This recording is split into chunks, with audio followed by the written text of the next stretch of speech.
রব্বুল আলামিনের যে মর্যাদা, আল্লাহ তাআলা যে শ্রেষ্ঠত্ব আছে, সে মর্যাদা এবং শ্রেষ্ঠত্ব আল্লাহ রাব্বুল আলামিন তারা দিতে পারেনি।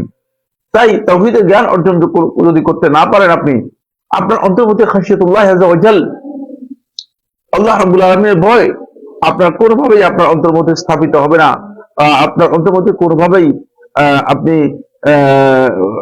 ইনস্টল করতে পারবেন না, জাগ্রত করতে পারবেন না। যদি আপনার অন্তর্মধ্যে আল্লাহ রাব্বুল আলামিনের ভয়কে আপনি জাগ্রত করতে চান, তাহলে অবশ্যই আপনাকে তাওহীদের জ্ঞান অর্জন করতে হবে। এই জন্য নবী এবং রাসূলদের মিশন ছিল, নবী এবং রাসূলদের দাওয়াতি কাজ ছিল তাওহীদ ভিত্তিক। তাওহীদ থেকেই শুরু করেছেন, তাওহীদ থেকে শেষ করেছেন, এবং তাওহীদই তাদের দাওয়াতের মূল আলোচ্য বিষয় ছিল। দুর্ভাগ্যের বিষয়, আমাদের এখন অনেক দাওয়াতি এজেন্ডা, আমাদের দাওয়াতি এজেন্ডার শেষ নেই। আমাদের দাওয়াতি এজেন্ডা আমরা নিজেরাই তৈরি করে নেই। কেউ আহ দফায় দফায় এজেন্ডা তৈরি করি, কেউ 6 দফা, কেউ 3 দফা, কেউ 12 দফা, কেউ 13 দফা, কেউ 11 দফা, কেউ 13 দফা, কেউ 21 দফা, কেউ 31 দফা, ইত্যাদি ইত্যাদি। কিন্তু আমাদের কাছে তাওহীদের দফা নেই। আমাদের কাছে তাওহীদের জ্ঞান, এই তাওহীদকে মানুষের কাছে পৌঁছে দিতে হবে, তাওহীদের দাওয়াতকে মানুষের কাছে তুলে ধরতে হবে, এই বিষয়গুলো আমাদের কাছে নেই। আসুন না আমরা এই বিষয়গুলো নিজেরা উপলব্ধি করি, এবং আমাদের ভাই বোন যারা আছেন, আমাদের আত্মীয় স্বজন যারা আছেন, আমাদের কাছের মানুষ যারা আছেন, তাদের কাছে যেন আমরা, তারা যেন তাওহীদ অর্জন করতে পারে, তাওহীদের জ্ঞান লাভ করতে পারে, আমরা যেন সেই কথাগুলো তাদের কাছে পৌঁছে দিতে পারি। আল্লাহ তাআলা তৌফিক দান করুন। এরপর আমি আমাদের যে আজকের আলোচ্য প্রশ্নোত্তর, সে প্রশ্নোত্তর চলে যেতে চাই। বাইজিদ আলবী, আপনি প্রশ্ন করেছেন। আসসালামু আলাইকুম শেখ। ওয়ালাইকুম সালাম ওয়া রাহমাতুল্লাহি ওয়া বারাকাতুহু। কোন মসজিদের ইমাম যদি সিজদা করার সময় তার হাতের বাহু উঁচু না করে মাটিতে লাগিয়ে সিজদা করে, তাহলে তার পেছনে সালাত পড়া কি শুদ্ধ হবে? হ্যাঁ, সালাত পড়া শুদ্ধ হবে। তার এই কাজটি সুন্নাহ সম্মত নয়, তার এই কাজটি সুন্নাহ সম্মত নয়, কিন্তু তার সালাত পড়া শুদ্ধ হবে, সালাত বাতিল হয়ে যাবে না, সালাত বাতিল হয়ে যাবে না। কিন্তু হাতের বাহু, সুন্নাহ হচ্ছে সালাতের মধ্যে সিজদায় যখন যাবে তখন সেটি মাটিতে বিছিয়ে রাখবে না। রাসূলুল্লাহ নিষেধ করেছেন ওয়ালা তাবসুতহা, আর এটাকে বিছিয়ে রাখবে না। কাবাসতিল কিরাব, জিরাইল কিরাব, কুকুর যেভাবে তার বাহুকে বিছিয়ে রাখে সেভাবে বিছিয়ে রাখবে না, এটাকে উঠিয়ে রাখবে। আর হাতের যে এটাকে বলা থাকে সাফহা, হাতে যে তালু রয়েছে, তালুর উপর তিনি ভর করে সিজদা দিবেন, তালুর উপর ভর করে তিনি সিজদা দিবেন। সুতরাং এটাই হচ্ছে সুন্নাহ, কিন্তু তার পেছনে সালাত হয়ে যাবে। নাসরিন আক্তার, আপনি প্রশ্ন করেছেন। আসসালামু আলাইকুম। ওয়ালাইকুম সালাম ওয়া রাহমাতুল্লাহি ওয়া বারাকাতুহু। আমি সারাদিন একটি জিকির করতে চাই। এখন আমার প্রশ্ন হলো, আমি আস্তাগফিরুল্লাহ পড়বো নাকি দুরূদ পড়বো? আমার দ্বিতীয় প্রশ্ন হচ্ছে, আমার আব্বা আমার কাছে কিছু টাকা পায়, আমার আব্বা এখন মৃত, এখন ওয়ারিশ হবে কারা? আমার মা বেঁচে আছে, আমাকে সহ আমরা 4 বোন 2 ভাই, এবং ওয়ারিশকে আমরা মা সহ 6 ভাই বোন হব। অবশ্যই প্রথম কথা হচ্ছে, আপনি যদি জিকির করতে চান তাহলে সর্বোত্তম ইস্তেগফারের জিকির করাটাই আপনার জন্য উত্তম। দরুদ পড়তে পারেন, কিন্তু ইস্তেগফারের জিকিরটা হচ্ছে সবচেয়ে বেশি উত্তম। সাহাবাদের কাছে এটি প্রমাণিত হয়েছে, সেই ব্যক্তি সবচেয়ে সৌভাগ্যবান ব্যক্তি হবে কিয়ামতের দিন, যে ব্যক্তি তার আমলনামার মধ্যে ইস্তেগফার অধিক পরিমাণে পাবে। অর্থাৎ অধিক পরিমাণে ইস্তেগফার করার কারণে আমলনামায় দেখতে পাবে যে তার ইস্তেগফারের মানে অনেক বেশি ইস্তেগফার হয়েছে। ইস্তেগফারটা এমন যে, ইস্তেগফারটা হচ্ছে সকল প্রকার ইবাদতের মূল। ফলে এখানে দোয়া আছে, এখানে আল্লাহ তাআলার কাছে তওবা আছে, এখানে আল্লাহ তাআলার কাছে ক্ষমা প্রার্থনা রয়েছে, এখানে আল্লাহ রাব্বুল আলামিনের কাছে নিজের তাওয়াদু বিনয় রয়েছে, এখানে আল্লাহ তাআলার কাছে বান্দা নিজেকে মানে একেবারে গায়াতুল যুল, যেটা ইবাদতের সর্বোচ্চ গ্রেড, গায়াতুল যুল, সর্বোচ্চ নিজেকে অবনত, নিজেকে নত করতে পারে আল্লাহ রাব্বুল আলামিনের কাছে। সুতরাং ইস্তেগফারটা অত্যন্ত গুরুত্বপূর্ণ। ইস্তেগফারকে অগ্রাধিকার দিতে পারেন, তবে কোন সন্দেহ নেই কম্পারেটিভলি মানে দুরূদ এবং ইস্তেগফার এই দুইয়ের মধ্যে যদি আলোচনা করা হয় থাকে, সাহাবায়ে কেরামদের মধ্যে কেউ কেউ দুরূদকে সবচেয়ে অগ্রাধিকার দিয়েছেন। যেহেতু রাসূলুল্লাহ সাল্লাল্লাহু আলাইহি ওয়াসাল্লাম ভালোবাসার সাথে দুরূদের সম্পর্ক রয়েছে, তাই একটা গ্রহণ করবেন, একটা বাদ দিবেন, এটা না করে সমন্বয় করতে পারলে এটা সবচেয়ে উত্তম। দ্বিতীয় যে প্রশ্নটি করেছেন সেখানে, হ্যাঁ, আপনি আপনারা 6 ভাই বোন এবং আপনার মা এই টাকার ওয়ারিশ হবেন। যেহেতু আপনারাই ওয়ারিশ হিসেবে আসবেন, মা অবশ্যই ওয়ারিশ হবেন, 6 ভাগের 1 ভাগ। আর ভাইয়েরা 2 পাবে, বোনরা 1 পাবে। রেশিও অনুযায়ী 2:1 রেশিওতে ভাই বোনদের মধ্যে বন্টিত হবে। এভাবেই এই সম্পদের বন্টন হবে এবং সেভাবেই আপনি এই সম্পদ পাবেন বা বাবা বন্টন করবেন। নাজমুল হুদা আপনি প্রশ্ন করেছেন, আসসালামু আলাইকুম ওয়া রাহমাতুল্লাহ। ওয়া আলাইকুম আসসালাম ওয়া রাহমাতুল্লাহি ওয়া বারাকাতুহু। প্রশ্ন, যে ব্যক্তি নিয়মিত 5 ওয়াক্ত সালাত আদায় করে না, সে ব্যক্তি মৃত্যুবরণ করলে তার জানাজা অংশগ্রহণ করা যাবে কি? না, নিয়মিত যে ব্যক্তি একেবারে বিলকুল্লিয়া পরিপূর্ণরূপে 5 ওয়াক্ত সালাত আদায় করে না, তার জানাজা সালাতে অংশগ্রহণ করা উচিত নয়। কেউ কেউ বলেছেন জায়েজ নেই, কেউ বলেছেন জানাজা সালাত হবেই না। আলেমদের মধ্যে বিভিন্ন বক্তব্য রয়েছে। বিশুদ্ধ বক্তব্য হচ্ছে তার জানাজা সালাতে অংশগ্রহণ করে তার জন্য দোয়া করা জায়েজ নেই।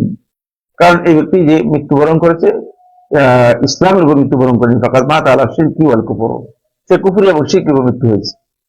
তার যে মৃত্যু হয়েছে এই মৃত্যু কুফর এবং শিরকের উপর মৃত্যু হয়েছে। যদি কোনো ব্যক্তির মৃত্যু কুফর এবং শিরকের উপর হয়ে থাকে, তাহলে তার জন্য দোয়া করা হারাম, দোয়া করা জায়েজ নেই। তাই এই ব্যক্তির জন্য আপনি জানাজা সালাত দোয়া, সালাতুল জানাজা হচ্ছে দোয়া ওয়ালাল মাইয়িত, মৃত ব্যক্তির উপর দোয়া করা, মৃত ব্যক্তির জন্য দোয়া করা। সুতরাং এখানে মৃত ব্যক্তির জন্য আপনি দোয়া করবেন কিভাবে? সে তো দোয়া করার জন্য উপযুক্ত নয়, দোয়া করার উপযুক্ততা তার হারিয়ে গিয়েছে। তাই সে যেহেতু কুফর এবং শিরকের উপর মৃত্যু হয়েছে, তার জানাজার সালাতে অংশগ্রহণ করতে পারবেন না বা করবেন না। প্রশ্ন করেছেন, একদল আলেমের মতে একসাথে 3 তালাক দিলে 3 তালাকই কার্যকর হবে, আবার একদল আলেমের মতে 1 তালাক কার্যকর হবে। এখন আমার প্রশ্ন হলো, এক্ষেত্রে কোরআন ও সুন্নাহর আলোকে কোন মতটি সঠিক? সঠিক মতটি হচ্ছে একসাথে 3 তালাক দেওয়ার বিধান ইসলামে নেই। সুতরাং একসাথে এক ব্যক্তি 1টি তালাক দিতে পারবে, 1টি তালাক দিতে পারবে, এটাই সঠিক বক্তব্য। আলেমদের এই মাসআলার মধ্যে দ্বিমত আছে, কোন সন্দেহ নেই, আপনি যেভাবে বলেছেন সেভাবে সঠিক বলেছেন। কিন্তু ইসলামী শরিয়াত যখন আমরা মৌলিক দৃষ্টিভঙ্গিগুলো আমাদের সামনে নিয়ে আসবো, তখন আমাদের কাছে স্পষ্ট হবে যেটা, সেটা হলো এই, একসাথে কোনো ব্যক্তি যদি বলে যে আমি তোমাকে 3 টাকা দিলাম, কিন্তু তার কাছে টাকা আছে 1 টাকা দিয়ে যদি বলে যে 3 টাকা দিলাম, তাহলে কয় টাকা দিবে? যুক্তিতে বলে যে এটা 1 টাকাই হবে। কোন ব্যক্তির অধিকারই নেই সে একসাথে 3 টাকা দিতে পারে, তাকে ইসলাম অনুমোদন দিয়েছে সে 1 তালাক দেয়, সে 1 তালাক দেওয়ার অধিকার রাখে, একসাথে 3 তালাক দেওয়ার অধিকারই রাখে না। একসাথে 3 তালাক দেওয়াটাই ইসলামী শরীয়তে হারাম এবং বিদআত। সুতরাং যেহেতু তার এটা ইসলাম অনুমোদনই দেয় নাই, তাহলে এটাকে বিধান হিসেবে গ্রহণ করা মোটেও সঠিক নয়। একসাথে 3 তালাক এটা প্রযোজ্য হবে না, এটাই বিশুদ্ধ বক্তব্য।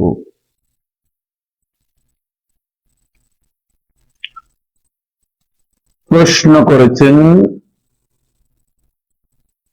আবিদ হোসেন শাফিয়ান। আবিদ হোসেন শাফিয়ান আপনি প্রশ্ন করেছেন, আসসালামু আলাইকুম শেখ। ওয়ালাইকুম সালাম ওয়া রাহমাতুল্লাহি ওয়া বারাকাতুহু। জুমার খুতবায় খতিবের হাতে লাঠি রাখার বিধান কি? লাঠি রাখাটা জায়েজ, এটি সুন্নাহ বা তাআব্বুদি বিষয় নয়, ইবাদত সম্পৃক্ত বিষয় নয়। বরং শেখ মাহমুদ নাসির আল আলবানী রাহিমাহুল্লাহ তাআলা তিনি বলেছেন যে এটা রাসূলুল্লাহ সাল্লাল্লাহু আলাইহি ওয়াসাল্লাম প্রথম সময় রেখেছেন, পরবর্তীতে প্রমাণিত হয়নি। এটাকে শেখুল ইসলাম ইবনে কাইয়্যিম রাহমাতুল্লাহ আলাইহি উল্লেখ করেছেন। যখন রাসূলুল্লাহ সাল্লাল্লাহু আলাইহি ওয়াসাল্লামের জন্য মিম্বর তৈরি করা হয়েছে, রাসূলুল্লাহ সাল্লাল্লাহু আলাইহি ওয়াসাল্লাম হাতে আর লাঠি ব্যবহার করেননি। এটা সুন্নাহ নয়, এটা আদা। এটা প্রয়োজনীয়তার কারণে ইনদাল হাজা, যদি কেউ প্রয়োজন মনে করে তিনি হাতে রাখতে পারেন, তবে এটা সুন্নাত তাআব্বুদি নয়। খুব ভালো করে খেয়াল করতে হবে, এটা সুন্নাত তাআব্বুদি। যদি কেউ বলে থাকেন তিনি বুঝেন নাই অথবা তার জানা নেই, জানার বাইরে বলেছেন। নবী সাল্লাল্লাহু আলাইহি ওয়াসাল্লাম কি আসলেই জীবনের শেষ সময় পর্যন্ত এভাবে করেছেন? কোনো রেওয়ায়ত দ্বারা সাব্যস্ত হয়নি। নবী সাল্লাল্লাহু আলাইহি ওয়াসাল্লাম একটি রেওয়ায়তের মধ্যে শুধুমাত্র এসেছে, সেই রেওয়ায়তটাকে আহলে ইলমের মধ্যে কেউ কেউ সহি বলেছেন, কিন্তু সেই রেওয়ায়তটা যদি সহি হয়ে থাকে তাহলে এটা সুন্নাহ আদিয়া, আর যদি রেওয়ায়তটা সহি না হয় তাহলে এটা সুন্নাহই সাব্যস্ত হবে না, প্রশ্ন আসে না। মানে এটা নবী সাল্লাল্লাহু আলাইহি ওয়াসাল্লাম থেকে সাব্যস্তই হবে না। সুতরাং এটা হাতের মধ্যে লাঠি রাখা, এটা যে সুন্নাহ, মানে এই আমল সুন্নাহ এই কথা বলা এটি দুষ্কর বা দলিল ভিত্তিক নয়, কোন সন্দেহ নেই। জুমার সালাতের পর ডান বাক্সের সালাম দেওয়া কি জায়েজ? জুমার সালাতের পরে ডান বাক্স চালান দেওয়া এই কাজটি ইবাদতের সাথে যায় না, ইবাদতের সাথে এটি কোনোভাবেই সামঞ্জস্যপূর্ণ নয়। যেহেতু জুমার সালাতের পরে রাসূলুল্লাহ সাল্লাল্লাহু আলাইহি ওয়াসাল্লাম অনেকগুলো আজকার শিখিয়ে দিয়েছেন এবং আমাদেরকে এই আজকারগুলো করতে বলেছেন, তো আজকারগুলোকে বাদ দিয়ে জুমার সালাতের পরে ডান বক্স চালু করে দেন এবং ডান বক্সের মধ্যে লিপ্ত হয়ে যাওয়া, এই কাজটি যারা আবিষ্কার করেছেন তারা মূলত আবিষ্কার করেছেন, এটা ইবাদতের সাথে সামঞ্জস্যপূর্ণ নয়। সুতরাং উত্তম হচ্ছে ডান বক্স থাকবে, ডান বক্সের জায়গায় লোকদেরকে বলে দেওয়া হবে যে আপনারা জুমার সালাতের পরে যাওয়ার সময় আপনারা দান করে যাবেন মসজিদের জন্য, কিন্তু প্রত্যেক হাতে হাতে দান বক্স দিবে এবং প্রত্যেকে দান বক্স তারপরে খেলতে থাকবে, এই কাজটি সালেহীনের আমল থেকেও প্রমাণিত নয়, আর এই কাজটি কোনোভাবে আমি মনে করি ইবাদতের সাথে যায় না, ইবাদতের সাথে যায় না। আমরা তো আসলে ইবাদত করি, ইবাদতকে মানে ইবাদতের মধ্যে মিশ্রণ দুই তিনটা কাজ একসাথে করে ইবাদত কোনটা ইবাদত নয় সবটাকে মিলিয়ে ফেলি, গুলিয়ে ফেলি, ইবাদতের সাথে এই কাজটা মোটেও যায় না। সুতরাং উচিত নয় আসলে দান বক্স মানে দেখাবেন আর মানে অথচ আজকাল গুলো বাদ দিয়ে, এই কাজটি মোটেও শুদ্ধ নয়, এটা যারা করে থাকেন ভুল কাজ করতেছেন, এটাকে অবশ্যই বর্জন করতে হবে, কাজটি ভুল, কিন্তু এটা বেদাত হবে না। এই জন্য যেহেতু এটা তাআবুদি ইবাদত সম্পৃক্ত বিষয় নয়, মানে লা ইয়াতাআল্লাকু বি ইবাদা, বিষয়টি ইবাদতের সাথে সম্পৃক্ত, যদি ইবাদতের সাথে সম্পৃক্ত হতো তাহলে কিন্তু এটা বেদাত হয়ে যেত, কিন্তু অবশ্যই কাজটা ভুল, ইবাদতের সাথে এটা যায় না। আর ইবাদতের যেই মানে সম্মান, ইবাদতের যেই কনসেন্ট্রেশনের প্রয়োজন রয়েছে, তাওয়াদুর প্রয়োজন রয়েছে, মনোনিবেশের প্রয়োজন রয়েছে, মনোসংযোগের প্রয়োজন রয়েছে, সেটাকে বিঘ্নিত করে এই কাজটি। জামিল বিনতে মোহাম্মদ আপনি প্রশ্ন করেছেন, আসসালামু আলাইকুম ওয়া রাহমাতুল্লাহি ওয়া বারাকাতুহু। ওয়া আলাইকুম আসসালাম ওয়া রাহমাতুল্লাহি ওয়া বারাকাতুহু। সম্মানিত শেখ,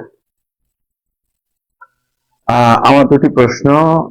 এক নম্বর প্রশ্ন হচ্ছে, বর্তমানে অনেক বোন হালাকায় সালাফদের তাফসীর অনুসরণ না করে নিজেদের বুঝ ও আবেগের বিরুদ্ধে কোরআনের আয়াতের ব্যাখ্যা করেন, এবং হালাকা অংশ নেওয়া কি জায়েজ? এক্ষেত্রে আমাদের করণীয় কি?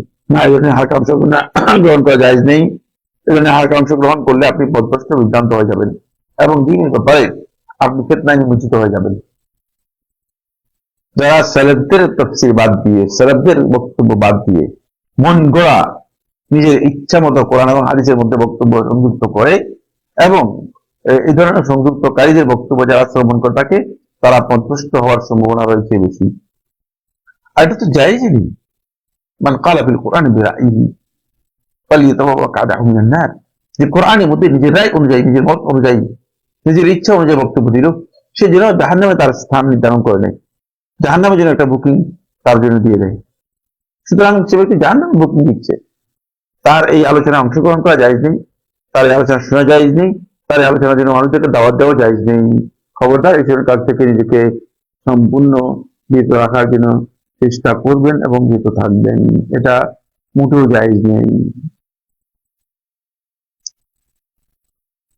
যদি কেউ দিনের বিশেষ বিষয়ে প্রকাশ্যে ভুল প্রচার করেন এবং নসিহত করার পরও তা সংশোধন না করেন, তাহলে মানুষ বিভ্রান্তি থেকে বাঁচাতে তার সেই ভুলের প্রকাশ্য খণ্ডন বা সতর্কীকরণ কি জায়েজ?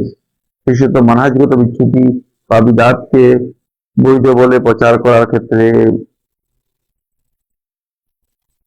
এই বিষয়টি আসলে খুবই স্পর্শকাতর একটা বিষয়। সেটা হলো মানে এটা কি আপনার চিন্তাধারা অনুযায়ী নাকি আসলে সালাফদের চিন্তাধারা অনুযায়ী?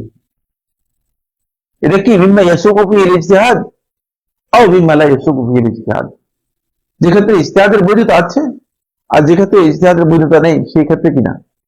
যদি এই সমস্ত ক্ষেত্রে হয়ে থাকে তাহলে সেক্ষেত্রে আপনি প্রকাশ্যে অথবা মানে একেবারে মানে মানুষের সামনে তাকে তাফসীর করা আপনার জন্য হারাম। আপনি তাকে নসিহত করলেই যথেষ্ট। ওমা আলা রাসূলিল্লাহি বালাগুল মুবিন, রাসূলের দায়িত্ব একটু পৌঁছে দিয়েছেন যথেষ্ট। এখানে তাফসীর করা কিছুই নেই। ইসলাম এই কথা বলেনি লাস্তা আলাইহিম বিমুসাইতির, লাস্তা আলাইহিম বিমুসাইতির, আপনাকে তাদের উপর মানে জবরদস্তকারী হিসেবে দায়িত্ব দেওয়া হয়নি, আপনি জোর করে তাদের উপর চাপিয়ে দেবেন, সেটা দেওয়া হয়নি। সুতরাং যেখানে নবী সাল্লাল্লাহু আলাইহি ওয়াসাল্লাম দ্বীনের ব্যাপারে কাউকে ওহীর মাধ্যমে আসা পরিবর্তিত করেন নাই, সেখানে আপনি সেই কাজটা করতে যাবেন কেন? যেটা ইজতিহাদের বিষয় আছে, ইজতিহাদের বৈধতা অবৈধতার বিষয় আছে। কিন্তু যদি এমন বিষয় হয় যেটা দ্বীনের মৌলিক বিষয়, দিবালোকের মতো স্পষ্ট, যেমন ইসলামের পর্দা দিবালোকের মতো স্পষ্ট। এখন হিজবুত তাওহীদ নামে একটা হিজবুত শয়তান বের হয়েছে যারা পর্দাকে লঙ্ঘন করছে। পর্দা বলতে কিছুই নেই ইসলামে, এগুলো মোল্লাদের তৈরি করা বিধান, মোল্লাদের তৈরি করা ইসলাম। এগুলো ব্যাপারে আপনি অবশ্যই বলতে পারবেন, যেগুলো মৌলিক বিষয় ইসলামের, যেগুলো মিম্মা ইউলামু ফিদ-দীন বিদুওয়া, যেগুলো দ্বীনের মধ্যে একেবারে সুস্পষ্ট ভাবে জানা অপরিহার্য বিষয়, এবং যেগুলো এর মধ্যে কোনো ধরনের পরিচ্ছন্নতা নেই, কোনো ধরনের প্রশ্ন করার সুযোগ নেই, সেই সমস্ত বিষয় যদি কেউ এই ধরনের বিভ্রান্তির মধ্যে লিপ্ত থাকে, তাকে আপনি প্রথমে নসিহত করবেন। নসিহতে যদি সংশোধন না হয় তাহলে আপনি বলতে পারেন যে এই ভাই যে বক্তব্যটি দিচ্ছেন এই বক্তব্যটি সঠিক নয়। তবে আপনার অন্তর্মধ্যে এই উদ্দেশ্য থাকবে না তার জন্য বিদ্বেষ পোষণ করা, আপনার অন্তর্মধ্যে এই উদ্দেশ্য থাকবে না, আপনার অন্তর্মধ্যে এই উদ্দেশ্য থাকবে না যে আপনি তাকে সংশোধন না করে অপমান করার জন্য চেষ্টা করছেন, এই উদ্দেশ্য থাকবে না।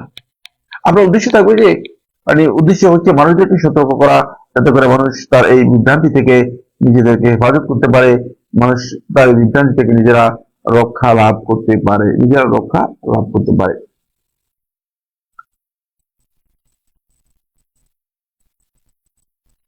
প্রশ্ন করেছেন কিন্তু আসসালামু আলাইকুম। ওয়ালাইকুম আসসালাম রহমতুল্লাহ বারাকাতুহু। পুরনো 1 টাকার পিতলের কয়েন 1999 1 টাকার বেশি মূল্যে বিক্রি করলে সেই টাকা কি হালাল হবে? পুরনো কিছু কয়েন এবার বিক্রি করে টাকা পেয়ে সেটার বৈধতা কি রকম? প্রথম কথা হচ্ছে পুরনো কয়েন যেগুলো আছে 1 টাকার কয়েন, এটা 1 টাকার বেশি বিক্রি করা যায় নি। 1 টাকাকে 1 টাকায় বিক্রি করতে হবে। কিন্তু এটা যদি এমন হয় যেটা দুর্লভ জিনিস, কেউ সংগ্রহ করতে চাচ্ছে, কোথাও পাওয়া যায় না, দুর্লভ জিনিস যদি এমন থাকে, তাহলে সেক্ষেত্রে আপনাকে ওই যে দুর্লভ বিষয়টি, সেই দুর্লভ কাজটি যদি আপনি করেন, এর জন্য আপনি তার কাছ থেকে সার্ভিস হিসেবে দিতে পারবেন, সার্ভিস দিতে পারবেন। আমি মানে এগুলো সংগ্রহ করেছি অনেক কষ্ট করে, আপনি আমাকে 5 টাকা দিবেন, 5 টাকায় দিবেন, কিন্তু আমাকে সার্ভিস দিতে হবে, যেহেতু আমি কষ্ট করে এগুলো কালেকশন করেছি, এর জন্য আমাকে 2 টাকা বা 3 টাকা সার্ভিস দিতে হবে। সেক্ষেত্রে আপনার যেটা বৈধ আছে সার্ভিস আপনি গ্রহণ করতে পারবেন, যেহেতু মানে যত 1 টাকার কয়েন যদি সেটা দুর্লভ হয় তাহলে সে কোনোভাবেই কালেক্ট করতে পারবে না। 1 টাকায় তো পারবেই না, 20 টাকায়ও পারবে না, চেষ্টা করবে, কারণ যেহেতু নেই। সুতরাং সেক্ষেত্রে সার্ভিসটা আপনার জন্য বৈধ হবে, যেহেতু আপনি একটা সার্ভিস দিচ্ছেন, কিন্তু এটা মূল্য হিসেবে নয়, মূল্য হিসেবে জায়েজ নেই বিক্রি করা। তানবীর প্রশ্ন করেছেন, নাম এমডি শামসুল জোহা। শামসুল জোহা প্রশ্ন হচ্ছে, আসসালামু আলাইকুম। ওয়ালাইকুম সালাম রহমতুল্লাহ। সময় শেখ, জোহরের আগে 4 রাকাত সুন্নাত কখনো কখনো সময়ের অভাবে মাত্র 2 রাকাত আদায় করা হয়, এক্ষেত্রে কি বাকি 2 রাকাত যে কোনো দিন অবসরে আদায় করতে হবে নাকি অবসরে নফল সালাত আদায় করলেই ডিউ সুন্না আদায় হয়ে যাবে? না, ডিউ সুন্না কিচ্ছু আদায় হবে না।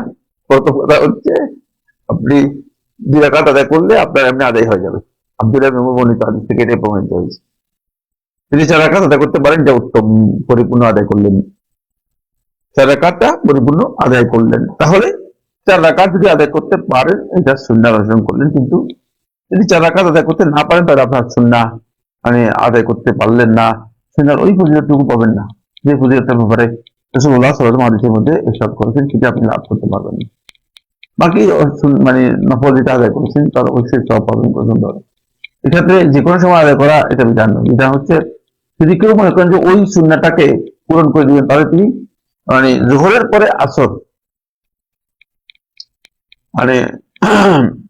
এই সময়ের মধ্যে যত দ্রুত সম্ভব তিনি আদায় করে দিতে পারলে তিনি আদায় করবেন। আর যদি তিনি দেখেন যে না এর মধ্যে পারেন নাই কোনো ওজোরের কারণে, তাহলে আসরের পর পর্যন্ত আদায় করতে পারবেন। কিন্তু অন্য দিন বা অন্য যে কোনো সময় আদায় করার প্রয়োজন নেই। শুধু নফল সালাত অবশ্যই আদায় করতে পারেন, কোনো সমস্যা নেই। নফল সালাতের জন্য এই ধরনের কোনো বিধান নেই। রিজাউল করিম প্রশ্ন করেছেন, প্রশ্ন শেখ, আসসালামু আলাইকুম। ওয়ালাইকুম সালাম রাহমাতুল্লাহ। কিছু মুসল্লি আছেন যারা ফরজ নামাজের জামাত শুরুর আগে কেউ কেউ সুন্নত আদায় করেন, তবে তখন কিছু মানুষ কোরআন তেলাওয়াত করেন, যে কারণে সুন্নত আদায় নামাজ করতে সমস্যা হয়, কারণ তিনারা কোরআন তেলাওয়াত শব্দ করে পড়েন। এ বিষয়ে বিধান জানতে চাই। না, যিনি কোরআন তেলাওয়াত করবেন তিনি কোরআন তেলাওয়াত করবেন যতটুকু আওয়াজে তিনি শুনেন, যাতে করে মুসল্লিদের সালাতে ডিস্টার্ব না হয়। যদি মুসল্লিদের সালাতে ডিস্টার্ব হয়ে থাকে তাহলে তিনি কোরআন তেলাওয়াত এই কাজটি সুন্নাহ পরিপন্থী হবে। এই জন্য মসজিদের মধ্যে মুসল্লিরা সালাত আদায় করবে, যে একজন কোরআন তেলাওয়াত করবে, একজন জিকির করবে, কিন্তু কেউ কারো ডিস্টার্ব করতে পারবে না। ডিস্টার্ব করার কোনো বৈধতা নেই। যিনি কোরআন তেলাওয়াত করবেন তাহলে তিনি কোরআন তেলাওয়াতের আওয়াজ তার লাউড হবে না, তিনি আওয়াজ ভলিউম বাড়িয়ে দিয়ে 20 ভলিউম দিয়ে কোরআন তেলাওয়াত করবেন মসজিদের মধ্যে, অথচ আল্লাহর বান্দা মুসল্লি যারা আছেন তারা সালাত আদায় করতেছেন, এটা হবে না। যারা সালাত আদায় করতেছেন তাদের সালাতের সুবিধার বিষয়টা বিবেচনা করে তিনি যতটুকু সম্ভব তিনি শুনতে পান এতটুকুই তিনি কোরআন তেলাওয়াত করবেন। অনেক জোরে কোরআন তেলাওয়াত করবেন না। অনেক জোরে যদি কোরআন তেলাওয়াত করে থাকেন তাহলে তিনি মুসল্লি ডিস্টার্ব করার কারণে তিনি গুনাহগার হবেন। তিনি কোরআন তেলাওয়াত করলেন, গুনাহগার হলেন, লাভ কি হলো? যিনি ইসলামের বিধান জানতে হবে, প্রথমে কোরআন তেলাওয়াত করলেন কিন্তু গুনাহগার হলেন, লাভটা কি হলো? ইসলামের বিধান জানতে হবে আগে। ইসলামের বিধান হচ্ছে আপনি কোরআন তেলাওয়াতের মাধ্যমে অন্য কোনো ব্যক্তির ইবাদতের মধ্যে কোনোভাবে ডিস্টার্ব করতে পারবেন না, তার উপর তার সুইচ, তার উপর কোনো ধরনের ডিস্টার্বনেস আপনি তৈরি করতে পারবেন না। আপনি যদি তাকে ডিস্টার্ব করেন তাহলে আপনি অবশ্যই ভুল কাজ করেছেন, কোনো সন্দেহ নেই। 2, শেখ, আসসালামু আলাইকুম। ওয়ালাইকুম সালাম রাহমাতুল্লাহ। কেউ যদি অসুস্থ বোধ করেন তবে সে কি নামাজ জমা করতে পারবেন? যদি এমন অসুস্থতা হয় যে অসুস্থতার কারণে তিনি মনে করছেন যে তার সালাত আদায় করতে সময় মতো আদায় করতে পারছেন না, আদায় করাটা কঠিন, তাহলে তার জন্য জায়েজ হয়েছে তিনি জমা করতে পারবেন। তার জন্য জায়েজ আছে তিনি যে সালাত গুলো জমা যোগ্য সেগুলো জমা করতে পারবেন, সব সালাত না। তিনি 4 ওয়াক্ত সালাত জমা করে বলবেন না, যে সালাত গুলো জমা যোগ্য সেগুলো জমা করতে পারবেন। যে সালাত জমা যোগ্য নয় সেগুলো জমা করা জায়েজ নেই, যদিও সে অসুস্থ হয়। আর অসুস্থ ব্যক্তির সালাত সম্পর্কে জ্ঞান নিতে হবে। অসুস্থ বোধ করলেই তিনি সালাত জমা করবেন ব্যাপারটা এমন নয়। তিনি কোন পর্যায়ে অসুস্থ, তার অসুস্থতার ধরনটা কি? অসুস্থতার ধরনটা যদি এমন হয় যে আসলে তিনি সালাত আদায় করতে কষ্টকর হয়ে যাবে, তাহলে সেক্ষেত্রে জামার মাসালা আসবে, অন্যথায় জামার মাসালা আসবে না। জি, প্রশ্ন করেছেন মুজাহিদ ইসলাম জাহিদ। আসসালামু আলাইকুম ওয়া রাহমাতুল্লাহি ওয়া বারাকাতুহু। শেখ, ওয়ালাইকুম সালাম ওয়া রাহমাতুল্লাহি ওয়া বারাকাতুহু। আল্লাহ তাআলা আপনাকে উত্তম পরিজ্ঞান দান করুন। ওয়া জাযাকুমুল্লাহু খাইরান ওয়া আহসানাল্লাহু ইলাইকুম। শেখ, ইসলামের ইতিহাস অধ্যয়ন সম্পর্কে আপনার পরামর্শ জানতে চাচ্ছি। কি পরামর্শ জানতে চাচ্ছেন বুঝি নাই। ইসলামের ইতিহাস অধ্যয়ন করা জায়েজ এবং ইসলামের ইতিহাস অধ্যয়ন করলে মুসলিমগণ ইসলামের ঐতিহ্য, সংস্কৃতি এবং ইসলাম, মুসলিমদের অবস্থান সম্পর্কে জানতে পারবে এবং মুসলিমদের মূলত ইসলাম সম্পর্কে প্রকৃত ধারণা অর্জন করার জন্য ইসলামের ইতিহাস জানাটা খুবই গুরুত্বপূর্ণ। কারণ ইতিহাস এটা হচ্ছে পূর্ববর্তীদের দর্পণ। ইতিহাস হচ্ছে আমাদের সেলেবদের দর্পণ। ইসলামের ইতিহাস মানে শুধুমাত্র ওই রাজা বাদশাদের ইতিহাস নয়, সবটাই আপনাকে পড়তে হবে, সবটা সালেহীনদের ইতিহাসের সাথে যুক্ত হবে। সুতরাং ইতিহাস হচ্ছে আমাদের সেলেবদের দর্পণ, ইতিহাস হচ্ছে আমাদের ঐতিহ্যের দর্পণ। সুতরাং এই ঐতিহ্য সম্পর্কে জানাটা খুবই দরকার, কোনো সন্দেহ নেই। আপনি কোন বিষয়ে প্রশ্ন করেছেন আমি স্পষ্ট বুঝতে পারিনি। পরামর্শ জানতে চাই, কি পরামর্শ জানতে চাই সেটা ক্লিয়ার নয়। সালফে সালেহীনের মানহাজ অনুযায়ী ইসলামের ইতিহাস জানার জন্য বাংলা ভাষায় নির্ভরযোগ্য কোনো বই বা গ্রন্থমালা পরামর্শ দিলে উপকৃত হব। বাংলা ভাষায় এখন ইদানিং কিছু বই বের হয়েছে, তবে সালফে সালেহীনের মানহাজ অনুযায়ী সঠিক মানহাজ অনুযায়ী কতটুকু এই বইগুলো নির্ভরযোগ্য এ নিয়ে একটু বিতর্ক হয়েছে। তবে কিছু কিছু বই রয়েছে যেগুলো ইসলামের ইতিহাসের উপর পরবর্তী সময় লেখা হয়েছে। কিছু খারেজিরা লিখেছে, কিছু ইসলাম সম্পর্কে যারা লিবারেল যাদেরকে বলা হয় থাকে তারা লিখেছে, কিছু ইসলামের ব্যাপারে নিজেদের দৃষ্টিভঙ্গিকে সামনে রেখে রেখেছে। মানে একেবারেই নির্ভেজাল সালাফদের মানহাজ অনুযায়ী ইসলামের ইতিহাস রচিত হয়েছে আমার জানা নেই, আল্লাহ তাআলাই সবচেয়ে ভালো জানেন। মনোয়ারা বেগম আপনি প্রশ্ন করেছেন, মনোয়ারা বেগম আপনি প্রশ্ন করেছেন আসসালামু আলাইকুম ওয়া রাহমাতুল্লাহ।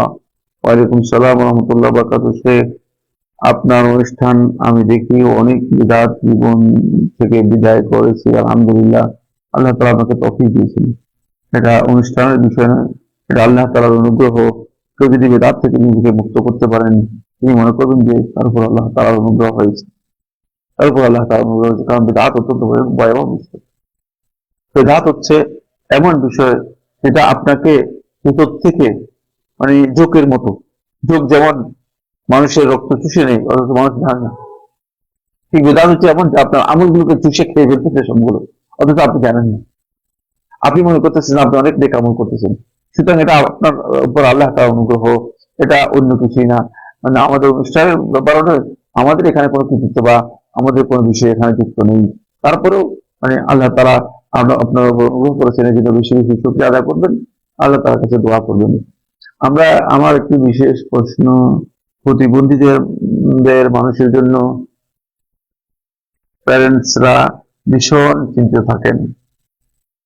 প্রতিবন্ধীদের মানুষের জন্য বুঝি নাই বাংলাতে, আমি বুঝতে কি আমার মূর্খতার কারণে হইতে পারে। প্রতিবন্ধীদের মানুষের জন্য প্যারেন্টসরা ভীষণ চিন্তিত থাকেন। প্যারেন্টস এর মৃত্যুর পরে ওই মানুষগুলোকে কে দেখবে?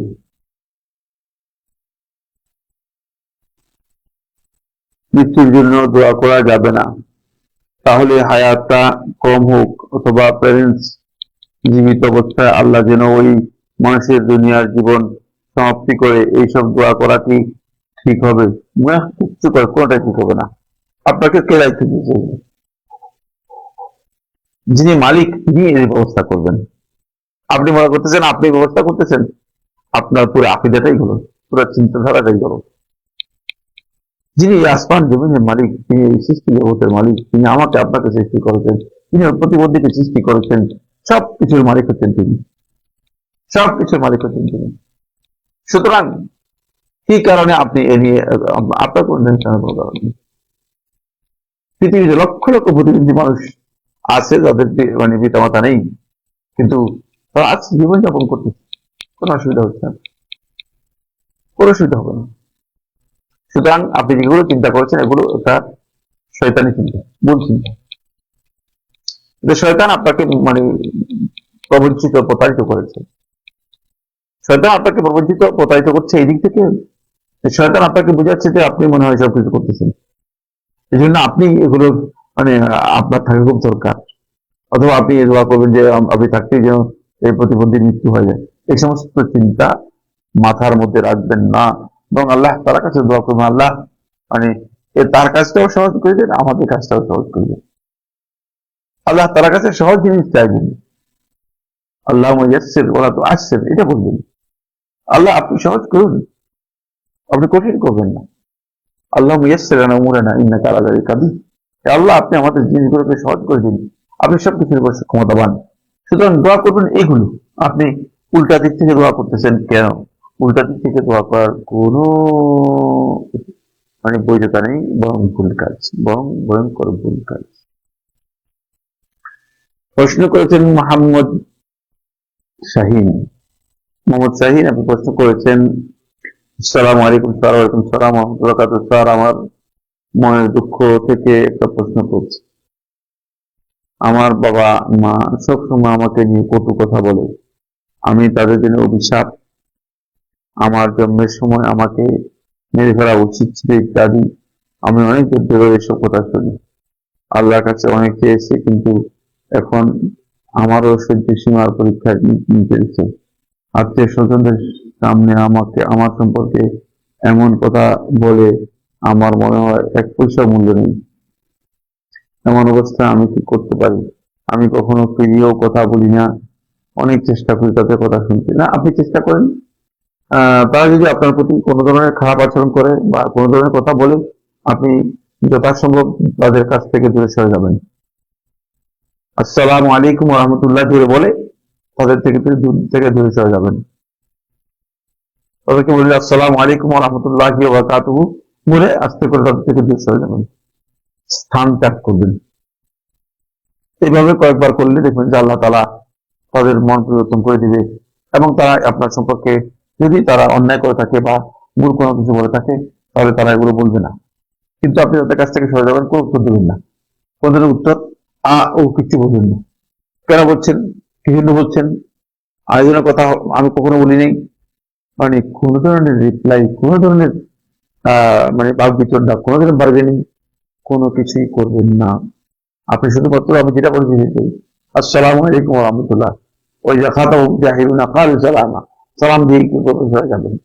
দেখবেন যে সালাম দিয়ে যদি সরে যান, তাহলে দেখবেন যে তারা বুঝতে পারবে যে তাদের কাজটুকু হয়তো সঠিক হয়নি।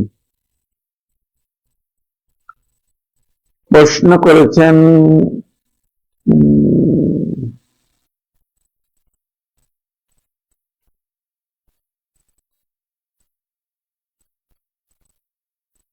এরপরে প্রশ্ন হচ্ছে নাম কানিজ আহমেদ। আপনি প্রশ্ন করেছেন, আসসালামু আলাইকুম ওয়া রাহমাতুল্লাহ। ওয়া আলাইকুম আসসালাম ওয়া রাহমাতুল্লাহি ওয়া বারাকাতুহু। আমার একটা প্রশ্ন হলো, যদি মহিলারা একাকী নামাজ পড়ার সময় মনে করে একটু শব্দ করে জোরে পড়লে নামাজে মনোযোগ থাকে এবং পড়া সেই সুন্দর হয়, তাহলে জোরে পড়লে কি নামাজ হয়ে যাবে? জোরে বলতে নিজে শুনে এতটুকু আওয়াজ করে যদি নামাজ পড়ে, তো নামাজ হয়ে যাবে, কোন ধরনের অসুবিধা নেই, নামাজ হয়ে যাবে। রাকিব আপনি প্রশ্ন করেছেন, আসসালামু আলাইকুম ওয়া রাহমাতুল্লাহ। রাকিবুল হাসান, আমার ক্ষুধার্ত কুকুর আশপাশ দিয়ে ঘুরতে বেড়াতে দেখলেই তাড়িয়ে দিই এবং মনে করি এগুলো না পাক, কিন্তু ইসলাম কি বলে তারাও আল্লাহর সৃষ্টি, বেঁচে থাকার অধিকার তো তাদেরও আছে। এক্ষেত্রে ইসলামের নির্দেশনা কি, তাদের খাবার দেওয়া যাবে কিনা? খাবার থাকলে খাবার দিবেন, খাবার না থাকলে আপনি নিজে না খেয়ে করতে নিজেই খাবার নেই, কুকুরের চিন্তা করতেছেন, আগে নিতে পারছেন, নিজেরটা খাবার খান। কুকুরের যেতে এত অস্থির হওয়ার কি? কুকুর তো আসলে খাবারের জন্য ঘুরে না, কুকুর বিভিন্ন কারণে ঘুরে। সুতরাং কুকুর যদি ক্ষুধার্ত হয়ে থাকে, আর যদি আপনার মনে হয় যে ক্ষুধার কারণে কুকুর কষ্ট পাচ্ছে, তাহলে সেক্ষেত্রে যদি আপনার কাছে খাবার থাকে, আপনি কুকুরকে খাবার দিবেন না, এটা সত্য কোনো সন্দেহ নেই।